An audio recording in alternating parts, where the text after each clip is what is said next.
With the release of Godzilla -1, Monarch, Legacy of Monsters, and the reveal of the next Godzilla and Kong movie, not to mention the ongoing comics, yes, there's Godzilla comics,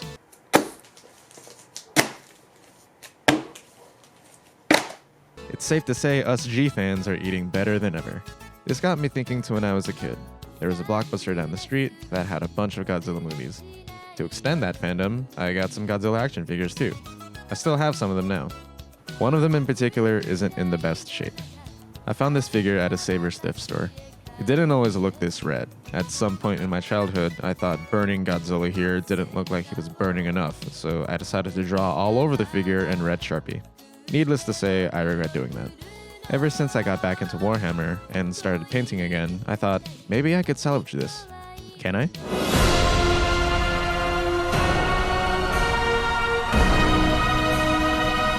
First thing I had to do was give the whole figure a scrubbing with a toothbrush, using hot water and dish soap. This thing is old as hell, so I gotta clean it up first. I didn't want to soak it in water because I knew water would seep in between the limbs. I didn't want to disassemble it either out of fear of tearing the vinyl. After cleanup, I let it dry completely, then I masked off the eyes with sticky tack. I knew for sure I wasn't going to be able to paint the eyes like this, so I covered them. Finally, I could prime the model. I started with a rattle can, but after one spray, I noticed the primer dried really sticky and glossy, probably due to the Sharpie and/or the vinyl material. I stopped with the rattle can and used this paint-on primer instead. This dried perfectly fine, so I went with spraying this all over the model with my airbrush.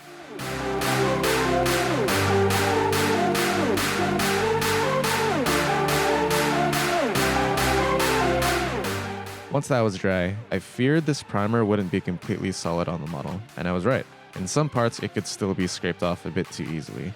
So, being super paranoid, I sprayed the whole thing with a rattle can. This time, it dried with a matte finish, with just a little bit of tackiness. I gave it a third prime with my airbrush primer again. This was an interesting lesson with primer and how it reacts to different surfaces.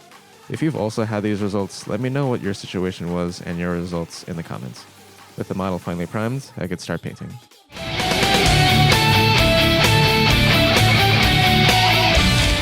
Now I don't want to go all Warhammer grim dark here. I just want to do the same action figure look it had before. However, a grim dark Godzilla figure is definitely on the project list now. First thing I did was airbrush dark gray from the top of the model, treating it like a zenithal, leaving the darker shade on the bottom. Next I painted the glowing areas white before putting on other colors. I decided to airbrush white over the spines. I thought I could get away with this on the skin too, but the white just went everywhere and I had to clean it up. Also, after looking at some reference photos, the glow effects are in patches on Godzilla's skin, so as much as I wanted to avoid it, I freehanded these patches. This would take a lot of back and forth, cleaning up any areas I didn't like with the dark gray skin color. When I finally had all those areas figured out, I slapped on some orange paint. But then I wanted to try contrast paint. Oh yeah, that's nice. Painted over the other orange with white to clean it up. Now for the yellow. I tried sponging on yellow paint on top of the orange. I thought it looked okay, but I wanted to try dry brushing. It's not super convincing. Nope, that looks worse.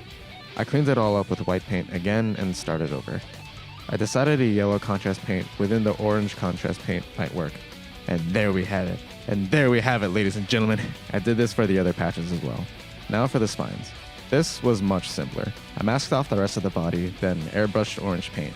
Waited for that to dry, then airbrushed yellow. Now all of the masking can come off, including the eyes. The reveal of the eyes really pulls this all together. For the teeth and claws, I went with this ivory color and painted the tongue red.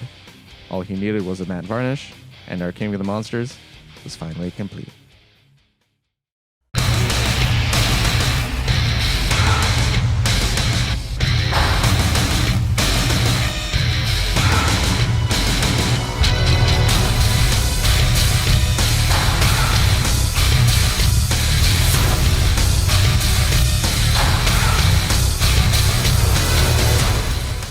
While I am happy with this paint job, I can't help but miss the kind of gross childhood state it was in.